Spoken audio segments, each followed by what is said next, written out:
Namah Shri Shankarananda. Namah salutation to Sri Shankarananda. The master is saluting his own master. Why salutation is there? Because we want to keep aside our impulsive habitual mind. That is the meaning of salutation. Guru Padam Bhujanmane, to the lotus feet of the Guru. So there is always a progress from physical to mental to intellectual to transcending the intellect. So that signifies the lotus feet of the Guru. Savilas Mahamoha Grahya Grasaik Karmani. But why? Why? The master says to destroy the monster of delusion. The monster of delusion has to be destroyed. So, just in that state, just be into that state, still your restless mind by becoming aware of the body in a comfortable, carefree state, or I can say, from the lack of awareness to awareness. From lack of awareness means what? It means the default mind. To default mind to a discerning mind. That is the meaning. Discerning. Oh, what the body you are doing, what the default mind you are doing, discerning mind. To go to the discerning mind or discerning intellect. So that is the meaning of you still your restless mind. Then invite. So normally I guide others, invite the divine within. So or you can say the invite the real self within. But I am the real self. What to invite? Invite the real self in the default mind. So you remember, you think, oh, I'm of the nature of the real self. That is the invitation. So, on one hand, you invite the real self in your mind. On the other side, the letter E, let go of the worldly thoughts, attachment, and aversions at present. We are using the silent acronym. S means the still, the restless mind. I means invite the real self. How? By remembering. Just by thinking. And then the letter L is let go of the worldly thoughts, attachments, and aversion. So here comes the what? The observer and the observer and the observed. Can you just become aware of whatever the thought, feeling, and all your experiences are observed? Observe only one observer. That is, I am. At present, it is awareness. So we have done the three letter S, I, let go of the worldly. So you just keep watching. They will definitely come and go. Let them come and go. And now comes the letter E. Embrace the present moment. Question: what is that? Are you aware? Yes, I'm aware. No, I'm aware of lot of problems I have. No, I'm not saying that is. We can be aware of anything. Here means, are you aware that observer is only one and observed are many? That is what you are aware of. So that embracing the present, that is the meaning of embracing the present moment.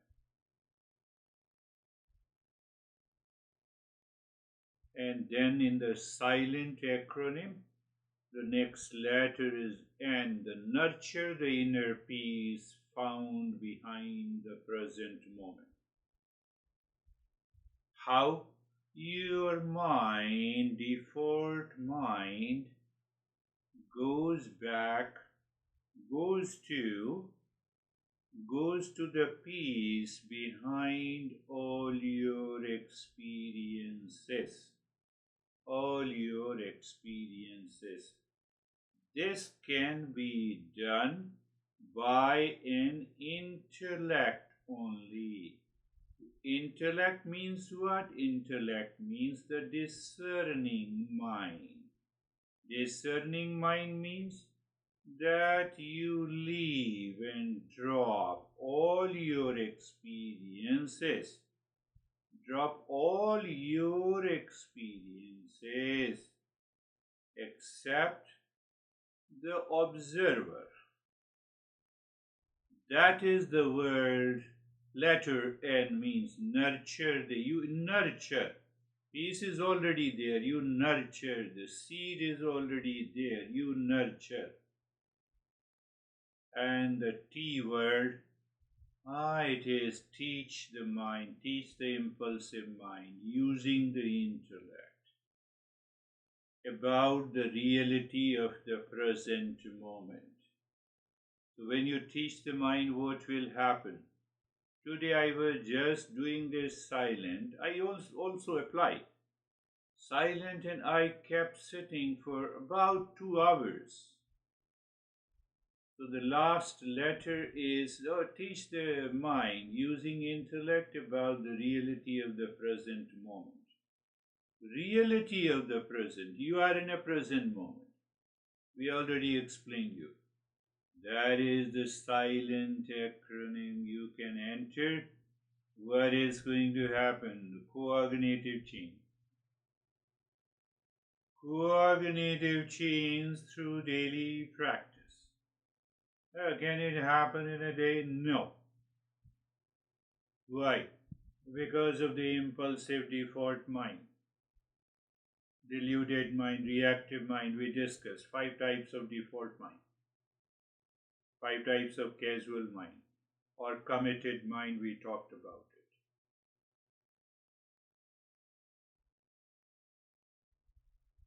So you are anchoring the observer.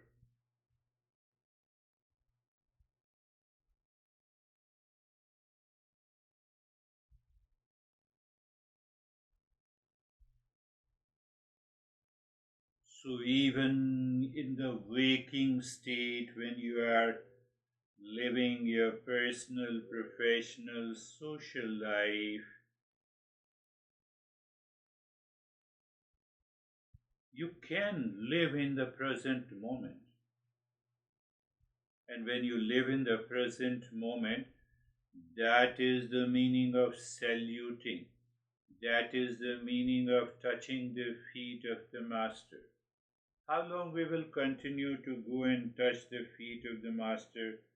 Master is not looking now. His body is not there, but we don't want to leave our physical activities. And that causes lot of problems. And now is the time to open your eyes.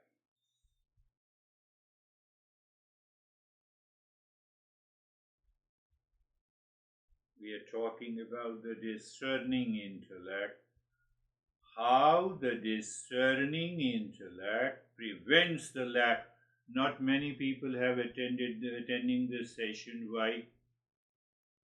Are they busy, or is it lack of awareness?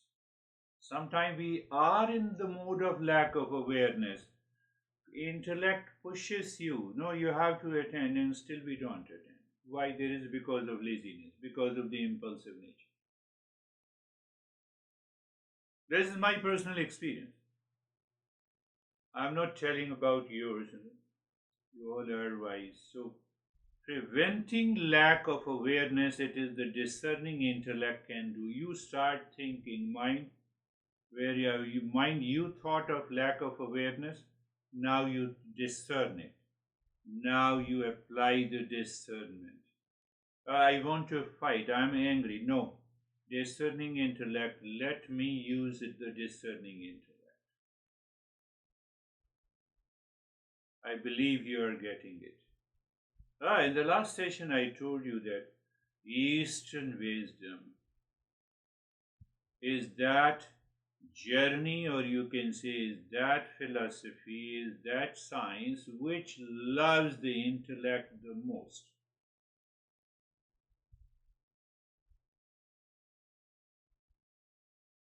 Why? Because we want clarity, we want a self control, we want a purity of intention, we want to guide the mind towards wise and conscious choices. That is the journey of the self discovery.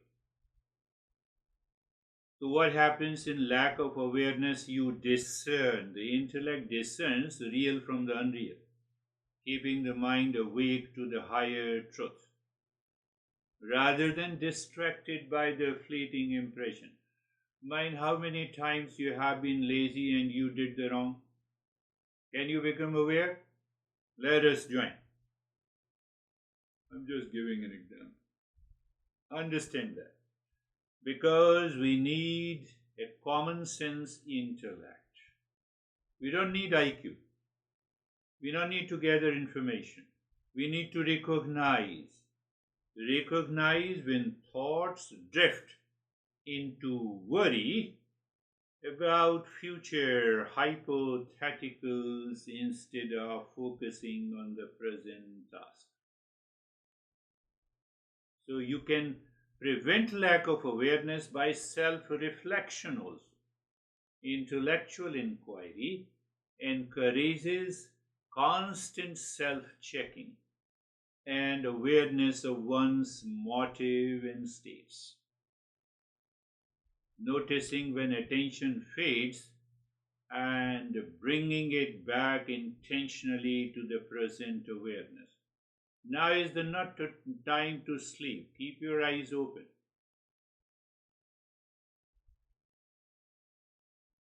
Aisho, can you keep your eyes open? Or you want to sleep?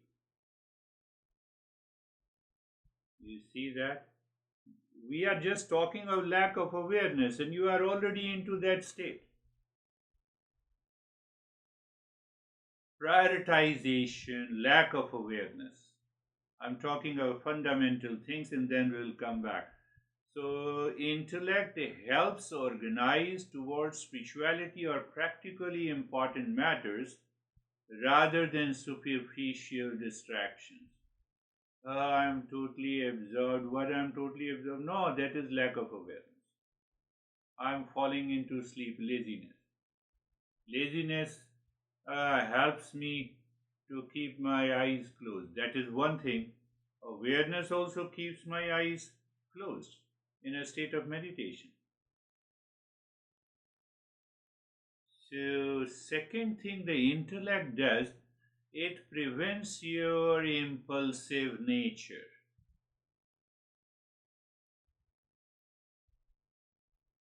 Okay, no problem. One time is enough. Preventing impulsive nature, pause and analyze. Intellect creates a mental gap to evaluate impulsive before action. You're feeling anger rising, but thinking through consequences before reacting drops your anger. But we have to try daily in our daily life, it helps. Long term thinking also gets you free from the impulsive nature. It considers future effects, preventing rash decisions. Self control. Now we talk of this self control, impulsive nature. If your intellect is active, you can get rid of the impulsive nature. Why we are talking? I'm just talking the purity of the mind is required to find it. Preventing reactivity. Why? Intellect helps you emotional regulation, even though emotion is different from the intellect. Think. I'm not saying that I'm right, but just think. I'm picking up these principles from the Eastern wisdom and passing on to you. So emotional, I'm very emotional, I will die for you. Die for me. What will happen? Die. You see in a social and family relationship, emotional regulation, intellect helps you. Intellect says, you are saying, making this statement that I will die for you is your impulsive nature, is your reaction. Intellect recognizes emotions without immediate reaction. And then you move into the calm response. Receiving criticism and responding thoughtfully, not defensively. One example. Understanding the root cause of reactivity. Intellect can help you. It probes the causes behind emotional triggers to reduce your overreaction. I'm just presenting you why Eastern wisdom loves intellect, adores and respect, because it helps you to purify the mind. Mindfulness cultivation. That is also preventing delusion. We already know. You question your assumptions. Intellect challenges false belief and illusion. You see that? You see the journey of the Eastern wisdom, especially this Saturday's session, where this master never uses the word God, self, soul, never says you have to do the mantra practice, though it gives you the 30 and 40 practices. They are totally different. One of them is the silent. I converted them into. It never talks. And ultimately, after that, you recognize this is what the God is, this is what the real self is, this is what the permanent peace is. So it demands only a clear understanding. Study preventing delusion because it says you study these principles of Eastern wisdom. It anchors knowledge in an authentic teaching. It gives you the discerning reasoning.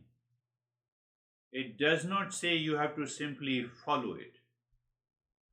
Preventing your laziness, it prevents insecurity. It also prevents insecurity. Answer is big yes. Intellect discerns personal truth from deception. Default mind, deception. It prevents, default mind takes you to insincerity, non commitment.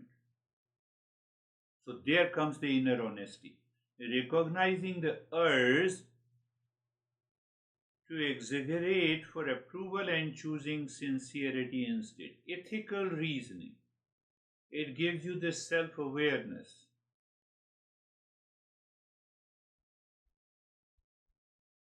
That is, that is the rule of the intellect. It means, and in the intellect is always available to us. It hides behind the default mind. It hides behind my impulsive nature. It honors the intellect as a powerful tool for discernment and self inquiry. You reach to the highest point. Another master, Aurobindo, says it is supra intellectual. So, the moment you reach to the highest point of the intellect dissolves by itself and it leads to awakening. But if you don't use the intellect, the default mind sneaks in and then it causes the problem. It means then I'm not able to understand these principles clearly. Now see the positive side of the intellect. Why intellect is adored, respected, loved. Critical analysis of teachings. That is what the listening and learning is. Reflective contemplation, that is the second point, contemplation and reflection. It is the intellect that can do it. And it also helps you the assimilation of the wisdom during the practice. If the default mind is active during the practice, then you have I enter. One guy wrote to me, I don't want to tell his name, but let me. I find what I find the mystical. Not to get too mystical, but I would love to ask you about the rain and if there is any spiritual significance to it. Why you are asking me? You have reached to a higher level. Default mind has sneaked in. Impulsive nature. Your mind is objectified. That is why you are asking what the rain has to do. Should I tell you that if the rain is happening, there are spiritual vibrations entering into your body? So better he belongs to he belongs to Arizona. So there is a rain and then he has reached to a higher level and he fell down. I feel a bit of embraced sharing, but had the experience that the raindrops falling were the future disciples. I don't understand. Leave this. This is what happens. How intellect is loved and honored. It encourages your self-inquiry and questioning, use of reasoning. You are performing any ritual, say if you are practicing any mantra, use the reason, not as a ritual. Then only it will help you. Otherwise, we just continue doing Om Shanti, Om Shanti, Om Shanti. So on one hand, the default mind is very impulsive. It is reacting inside me. It is reacting. Why, honey, you are creating so much of noise? I am doing the mantra meditation. That is your default mind is saying. And you are doing Om Shanti, Om Shanti, Om Shanti. How it will work?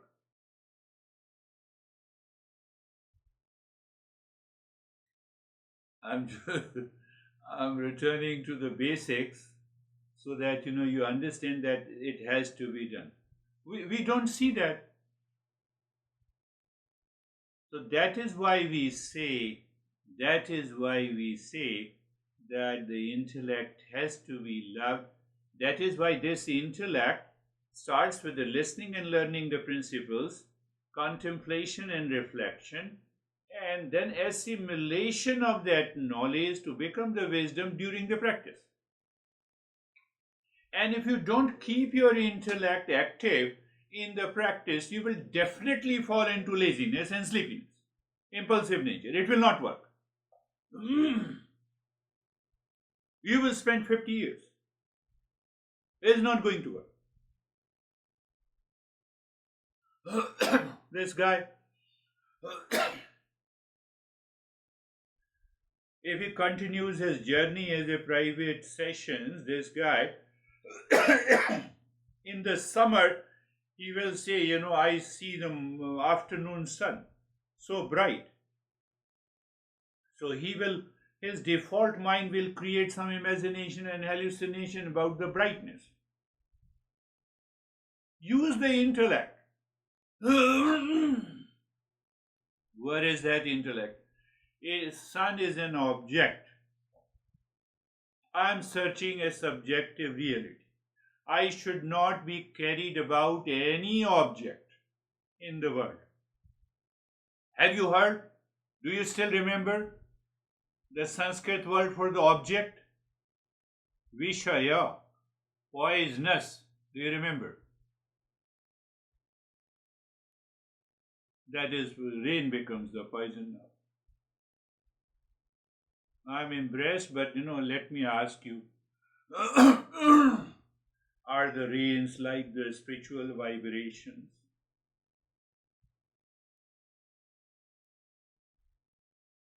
Then we have a place where we have the highest rain fall in India. So go there and sit there. You will be awakened. I've spoken much about the intellect. We all have the same intellect. That is why I spoke. I spoke about your intellect and mine. Now see, what is the essence of this teaching?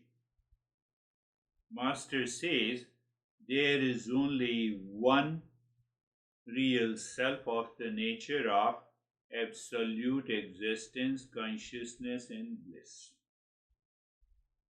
It is all pervading.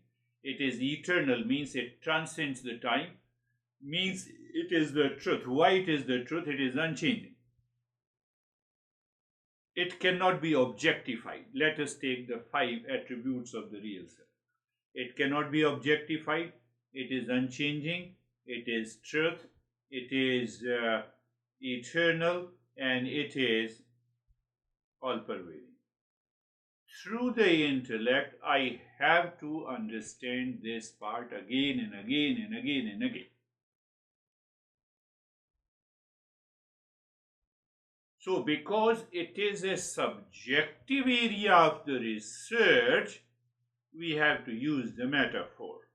Just as the gold appears in various ornaments, but remains gold in essence. All individual beings are the expression of one real self. That real self is the gold. We are the ornaments. You may like or dislike the ornaments. You have millions of waves. The waves converts into a storm or also the flood. But water is the essence. So here the master gives you another clue that what is in the name in the form. Where there you find a name in the form. Wave, name in the form. Necklace, ring, name in the form. The moment you find the name in the form, it depends on something that is permanent. Why now? Body, mind, intellect, and ego, they are changing. They are not eternal. My body shape has changed. I am an object because I know this. I know the body. I know the mind. I know this is the false I, so it is an object. Body minus consciousness, name in the form drops. Golden ring minus gold. Where is the golden ring? Where is the golden ring? Show me. Where is the necklace?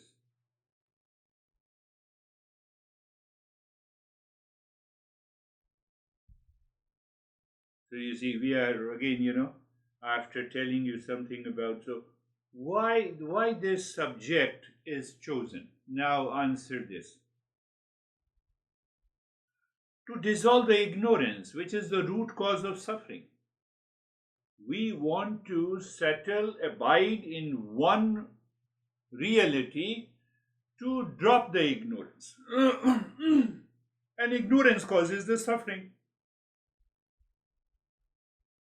So we will bring an end to the suffering. And when we reach to the real self, that is of the nature of permanent peace, happiness, love, truth, and wisdom. So we are already abiding into that. We are living into that. See the way the intellect is used. Like turning on a lamp in a dark room, darkness vanishes instantly. Realization of oneness dispels ignorance just as the light removes the darkness. We have to use metaphors, there is no other way. This is a subjective reality. So when the mind identifies with the duality, what is that duality?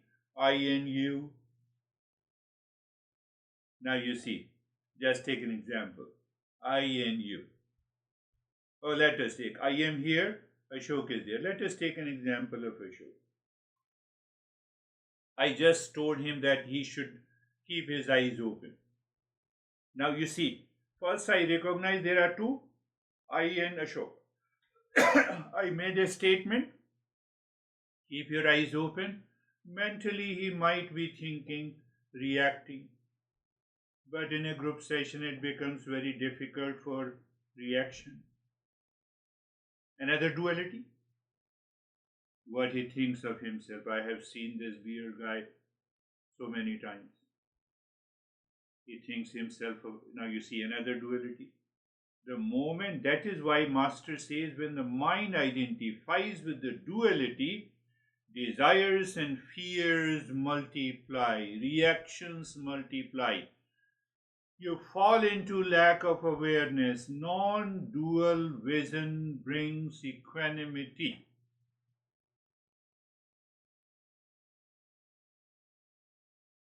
That is why we are searching only one real self, one supreme consciousness.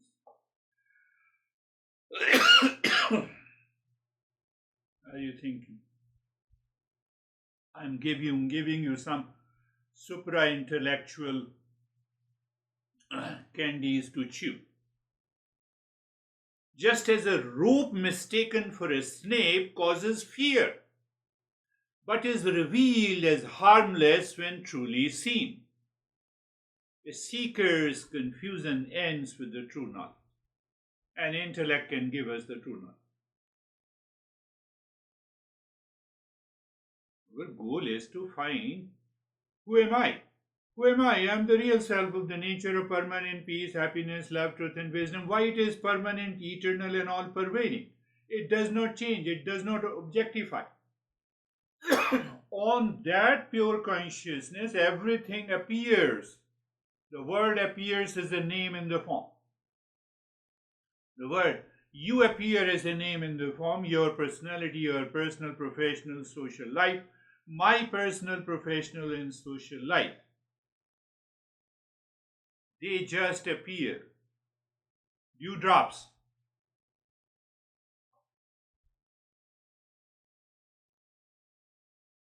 So once we have understood, the master says we have to go with the reasoning again. I will master. From the master's point of view, I'm saying the master says, now I will unfold many principles which will help you to contemplate and reflect. Why? To be absorbed into meditation. Why? To bring an end to this suffering. Why? To recognize that permanent peace, happiness. You see, why? Once you find the real self, there is no why. Why comes to an end. That is the ultimate cause.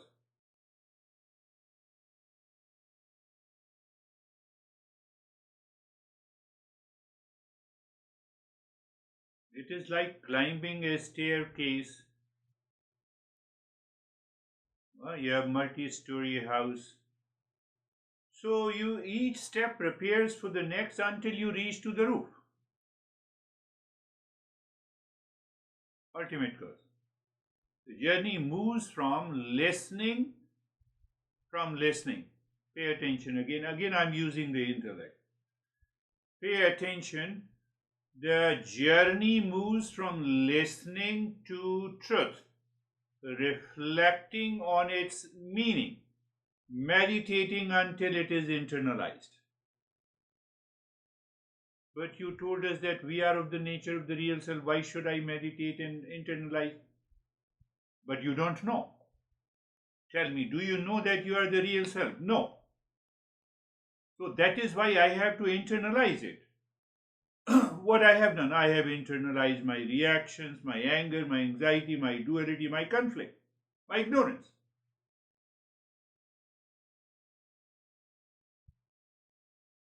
This is the journey Master is talking about. And I told you again, he is not talking of any religion, cult, dogma, belief. He says, no, you have to apply your intellect to find whether you are Satchitanand or not.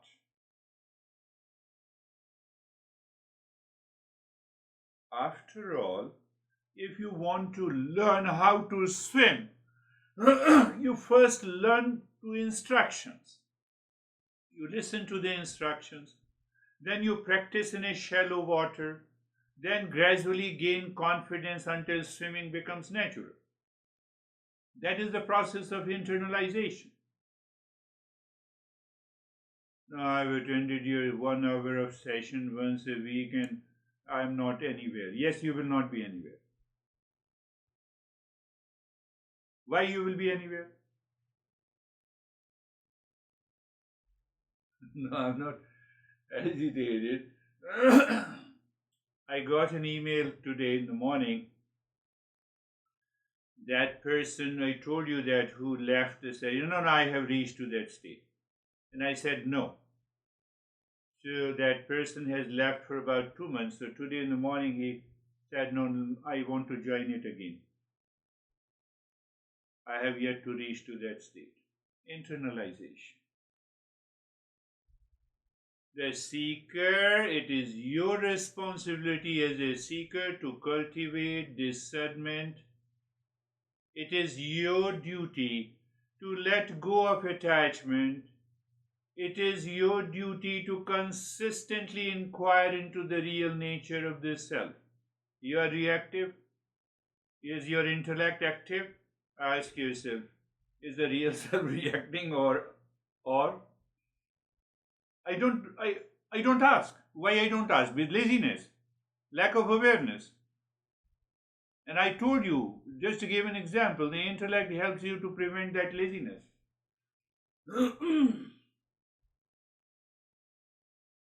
Like a sculpture chiseling away all that is not the statue. You see the stone?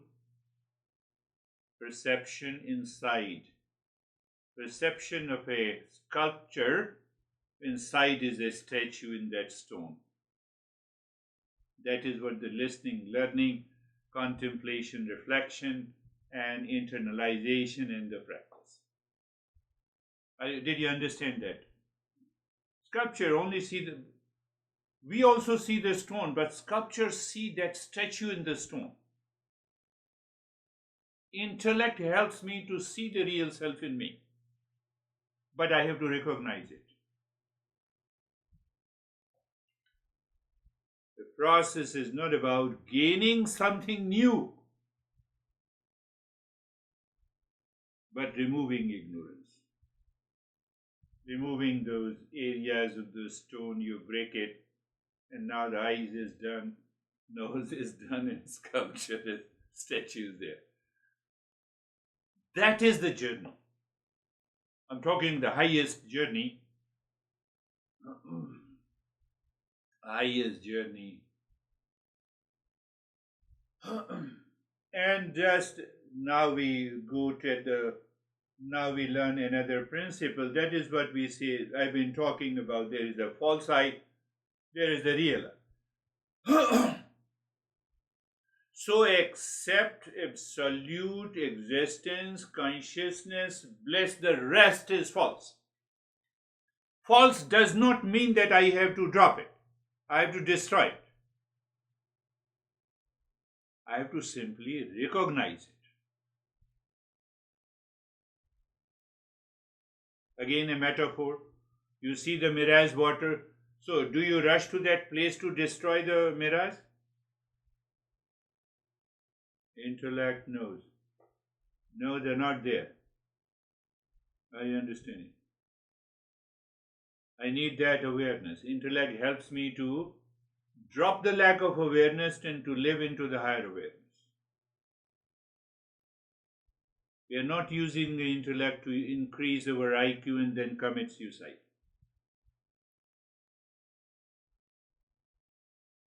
I know I've been talking about this again and again. You may not feel good, but that is the fact. You increase your IQ, you don't find yourself. But that is the fact.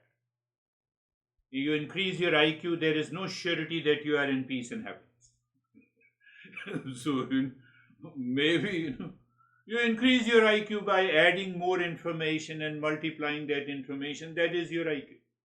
We are talking of the common sense intellect. So false I. So real self is what? Real self is absolute existence, consciousness, bliss. Let us take it as pure consciousness. In contrast, the false self comprises of all that changes, including the body, mind, intellect, and ego, and the thoughts, and feeling and emotion. Can I take my intellect to that level of awareness where pleasure or pain, any thought, feeling, and emotion is perceived as separate from me? You are already there. But in order to do that, we have to go step by step. It is not. But we can have we can find the cognitive change. When we practice meditation, we find the calmness. Then we should ask the intellect, does this calmness depend on anything outside? No.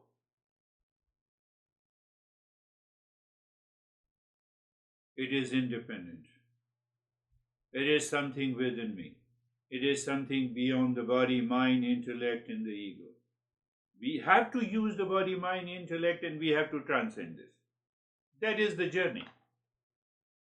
Real versus false. That is why we say real versus false. Characteristics of the false. It keeps on changing. It changes its shape in the name. How can you say, oh, you have changed your shape now? Every day the shape changes. You rub your hands, you have already destroyed 50,000 cells. Science says. But at the same time, you have renewed another 50,000 cells also. So whatever is changing, I have to include. How simple it is for this guy who has been understanding this journey, raindrops, spiritual vibration. Come on, raindrops. It was not there. Now it is today. It is changing. So it is not it has nothing to do with the spirituality. Finished. No, it gives me a pleasure. Okay, let me enjoy that. But pleasure is short-lived. It doesn't mean when I say false, you don't enjoy the pleasure. Master is not saying that.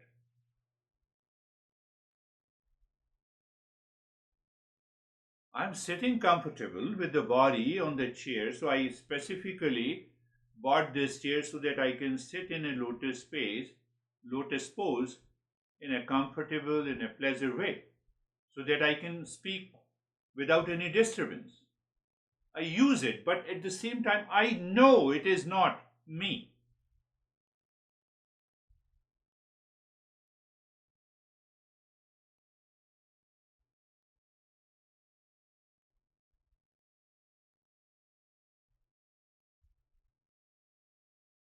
God gave, our Guru, my Guru and Ashok Guru is the same. So our Guru has given more grace and blessings to Ashok than to me because he is constantly visiting the monastery. He is not able to tolerate so much of peace. That is why he goes into stress.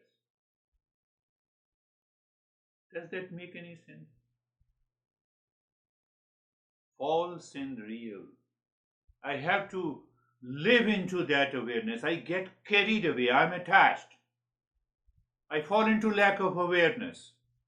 I have to drop all this. That is why we say the purity of the mind. So, unchanging reality, the essential substance. So, you see that essential substance is for example, clay pot.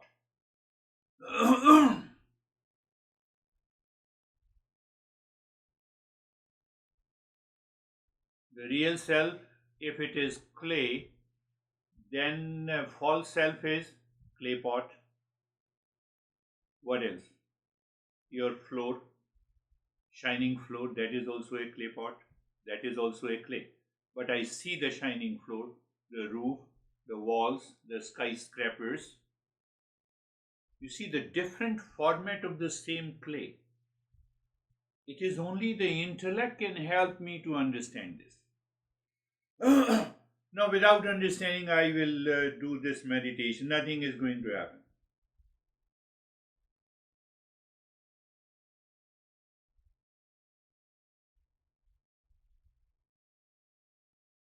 The vast and the deep body of water is the ocean.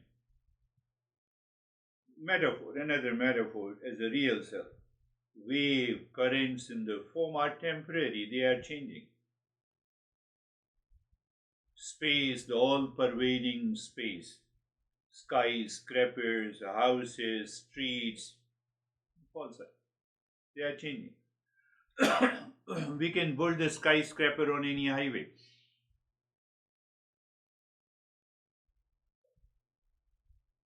But what is the essence? I have to use the intellect to find essence. What the default mind does, default mind forgets this essence. Why it forgets the essence? First, because of duality, then because of pain and pleasure, then because of the false I, then because of the unripe ego.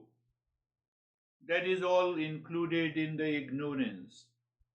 First thing, then I start projecting happiness outside.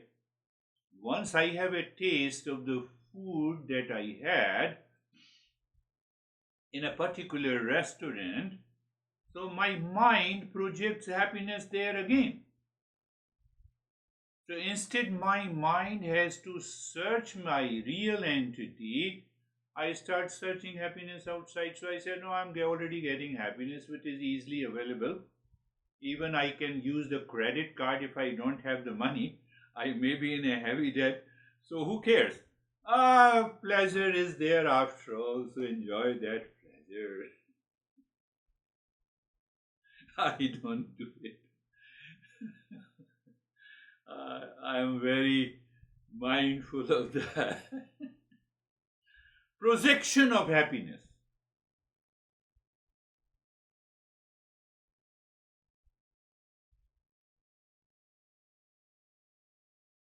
Have you seen the robot? They made their eyes, legs. You have robo dogs. We are just a robo. We think it is my eyes. No, it's a robo. It's my body. No, not my body. It is an instrument. I have to use it.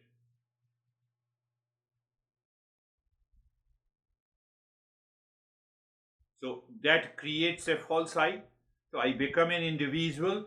Now that individual starts searching happiness outside, avoiding pain. So what is happening? You see that? I will go in deep, but you see, so I told you that I go to a restaurant, I get a pleasure. My mind wants to say, repeat the action. Repeat the action again. Go and get the pleasure.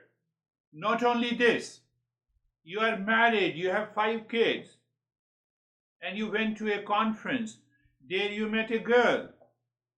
That gives you the pleasure. You start repeating the same thing. The individual is projecting happiness there. Not only in one thing, in almost everything. So it means there is a karma cycle. Karma, desire, pleasure, pain. Karma, desire, pleasure, pain. Karma, desire, pleasure, pain. And I'm constantly living in ignorance and continue to suffer. And then you start blaming others. You add another layer of ignorance. We add another layer of ignorance. And then what happens, Even at the age of 90, I have, I cannot say, even I cannot see my check. Have you given this check to my son? Come on. I've seen people. In India, I've seen people. Here also in New Jersey.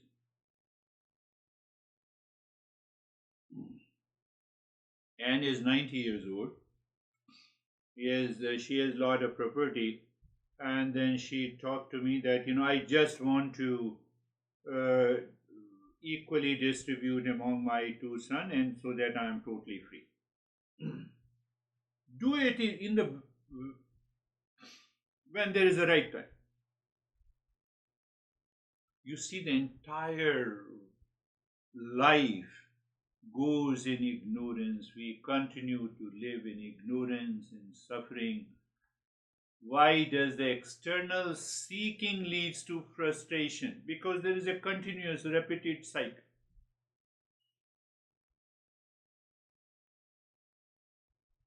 So first, that individual is false. It is made up, it consists of body, mind, intellect, ego plus consciousness. So I gave the weightage that I am an individual. This is my real I. So I perform an action with this body, mind, intellect entity. Whenever I perform the action with this entity for personal pleasure or fulfillment, they are driven by ego and attachment to the results. They will not give you any peace and happiness. Or for momentary, because of projection, otherwise there is no happiness there. These actions reinforce existing impressions already in your mind. I gave you an example of eating in a particular restaurant. You repeat it. So you have a sensuality, so you will go for another sensuality. You are get attracted to the opposite sex. Or a car, or anything. Many impressions leading to a cycle of craving and dissatisfaction. Craving, pleasure, dissatisfaction. Why? Why dissatisfaction? Now I'm not feeling the pleasure because I'm not eating the same food. So I have to go there. Action. This is the cry of emptiness, the sense of incompleteness. We always continue to feel. Now you see, these principles I'll be talking about in the following sessions. So I feel because of sense of incompleteness. So when I'm repeating the same pleasure again and again in anything, it is a cry of emptiness, frustration.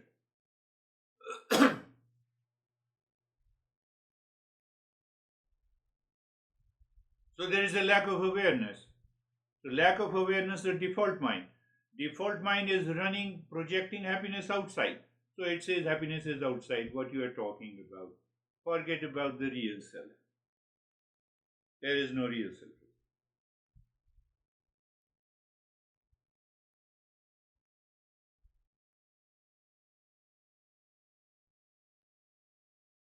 So we should also understand how to break this cycle. We have to break the cycle of karma, impressions, desires, craving, and it continues throughout the life. So then there has to be some principles by which we can drop this karma, the cycle of karma.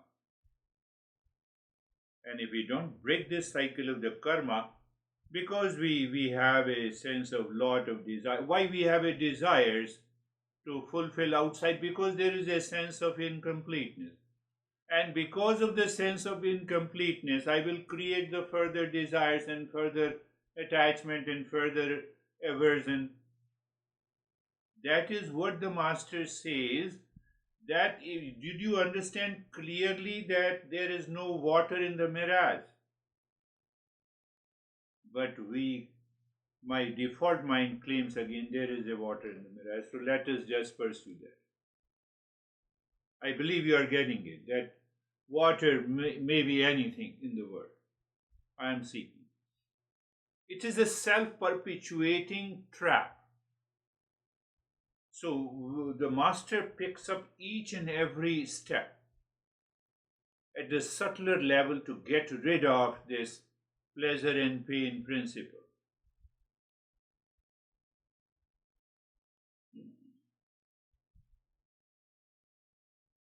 As an individual, the more you think that you are an individual, or you may think that you are stupid, or you think you are super intelligent, both are individuals. So one master, I'm concluding, one master says that the individual condition is compared to that of a silkworm that spins a cocoon and becomes trapped within it. We are trapped by the consequences of our actions and desires and false identity. It is a perpetual unrest. Perpetual unrest. When the session is going to come to an end, that is also a perpetual unrest.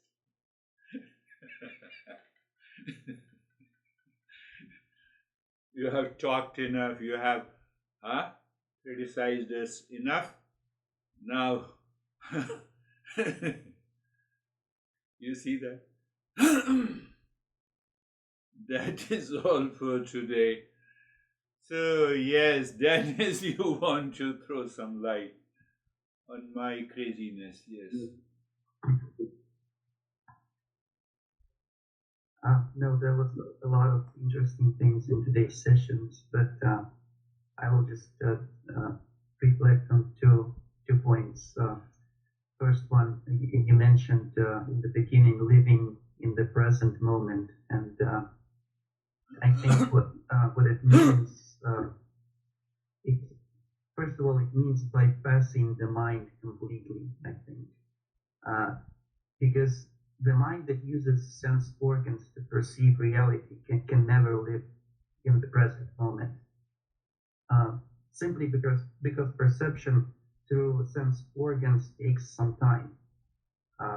For example, an eye that perceives the shape of an object and sends that information to the brain uses a series of electrochemical reactions that take time.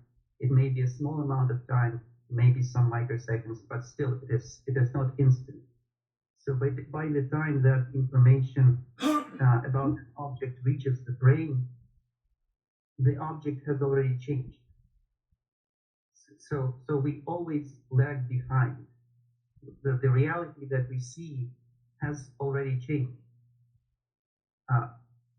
So the world we perceive is always like a microsecond in the past. And living in the present moment has to happen with some kind of different perception that happens instantly without any time lag. And that is simply not possible with the mind. So my reflection here is that it has to happen somehow. behind the mind or beyond the mind.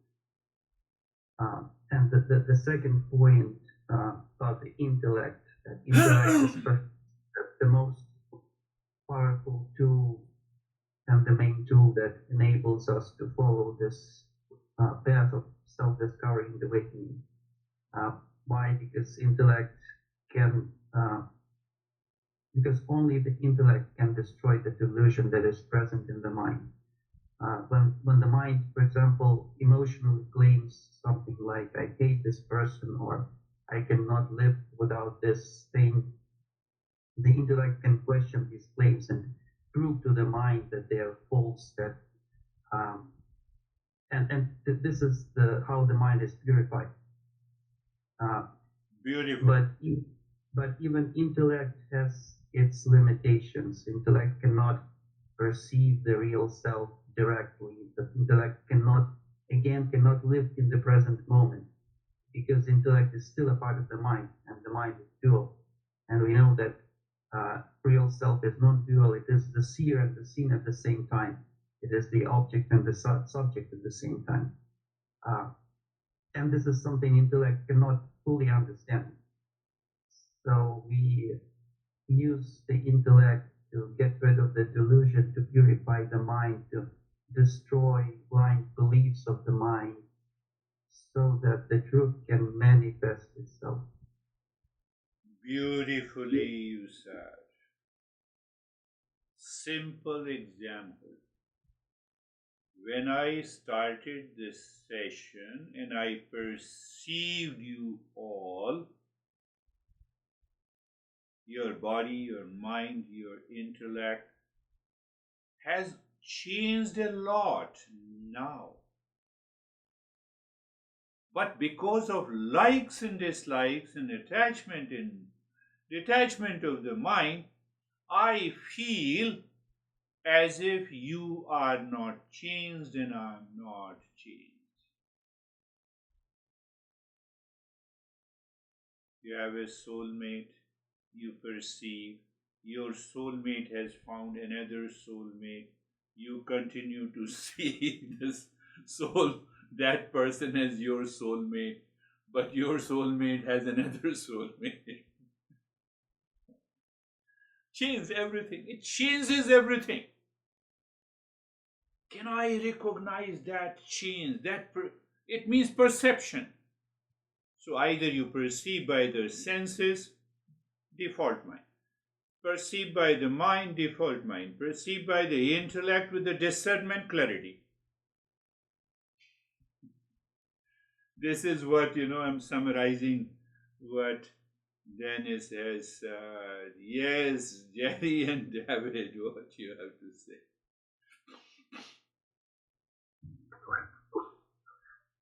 Thank you, sir. Wow, it's like you were in our home last night. This whole entire lesson, I feel like we visited last night, and I just love the way that you articulated it. And when we're able to sit in the real self, then the intellect will be inspired at that highest level. It won't rationalize our addictions or our perpetuation of anything. It sees everything clearly, and thereby getting rid of all the ignorance and the suffering. But until that time, and we have to train our mind. I loved your silent aphorism or metaphor. Just perfect. So thank you so much. It was great. Beautifully, you said intellect has to be inspired. Default mind never gets inspired. It follows its impulsive, habitual, instinctive animal nature. It will oppose the teacher. I had opposed it. I fought with my master that you always go to the rich people home, you don't come to me. He visited 5 times my home. Ashok knows it. And we had such a gala feast of more than 200 people. I'm talking in India.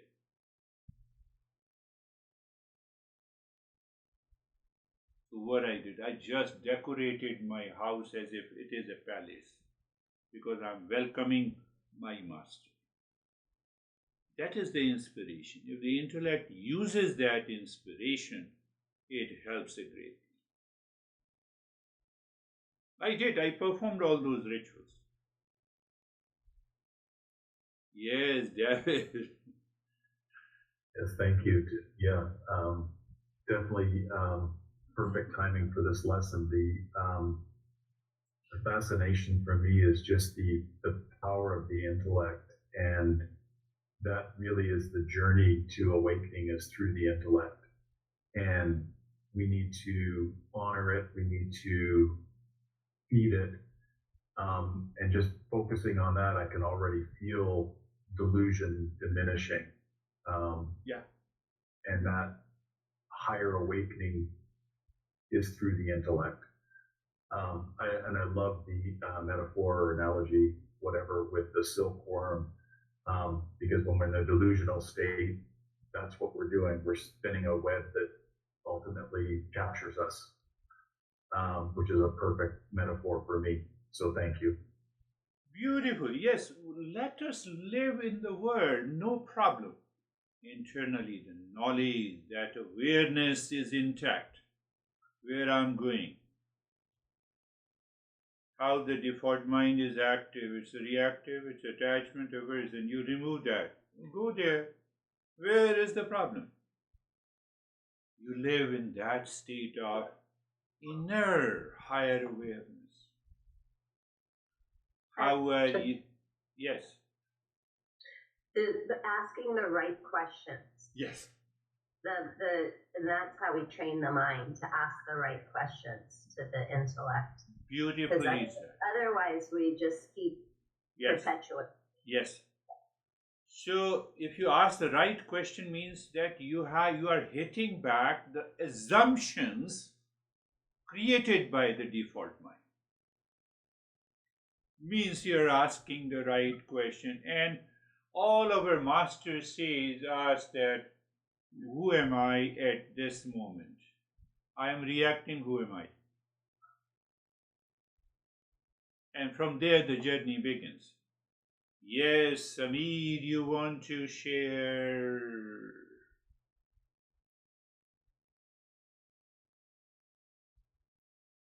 Sir, I have been noticing one thing that as we keep on progressing in the journey, the intellect starts challenging the default mind.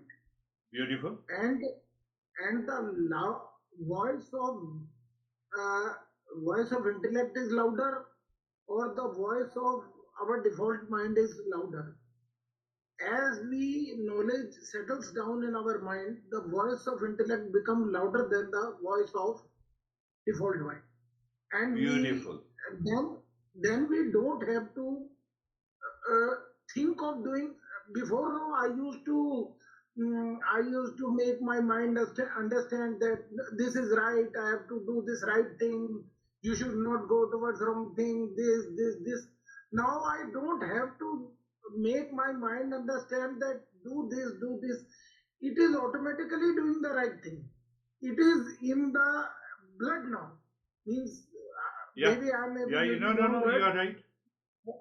But it is naturally coming to me that okay, I'm not doing anything. Before, when I used to do something right, I used to think that I have done very good thing. Means my mind used to boast that I have done very good thing today. But now it is not happening with me. I am doing right, and I am not thinking anything above and below. I am just okay. This I have to do, and this is what is to be done. So that is, I think I'm clear in what. Yes, you are right. This is beautiful statement you made. This is what the cognitive change is. I can recognize here is my intellect and here is the default mind. Default mind says, oh, just skip the session. Intellect says, no, you simply join the session.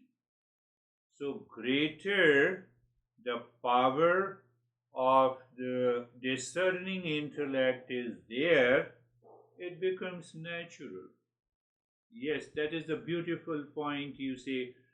that the intellect has to challenge the default mind in the beginning. In the beginning, it takes lot of effort, but after that, it becomes so natural. That naturalness is understood as cognitive change. The change in the thought, in the speech, in the action, in your behavior, in your attitude, in your response, in daily life. That is a great change. Beautiful, I appreciate it. Yes, Terry, you have to say something.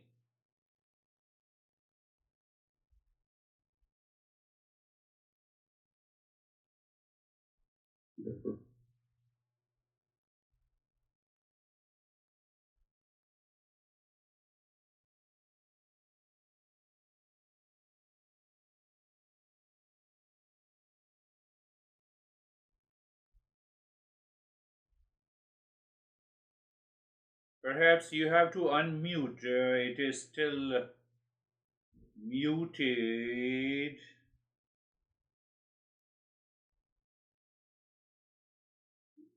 Yes. Um, the intellect,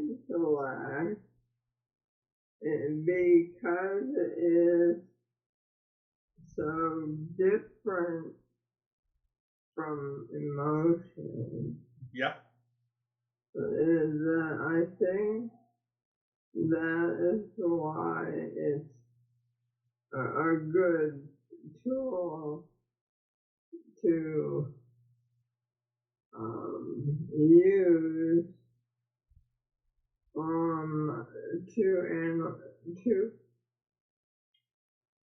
to To do get the a distance to do the self from inquiry. emotion. And you have time, then you have a delay in perception. Like what Dennis said, there's a delay in Yeah. perception that gives you time to not react, but simply perceive. You are right. That is why we talk too much about the present moment. That present moment seems to be the space between the perception and perceiver and perception. Perceiver and perceived, observer and observed. That space is the present moment. The moment we have that space, attachment has no role to play. Aversion has no role to play. Beautifully discussed and shared. Thank you all for your wisdom, and namaste to everyone.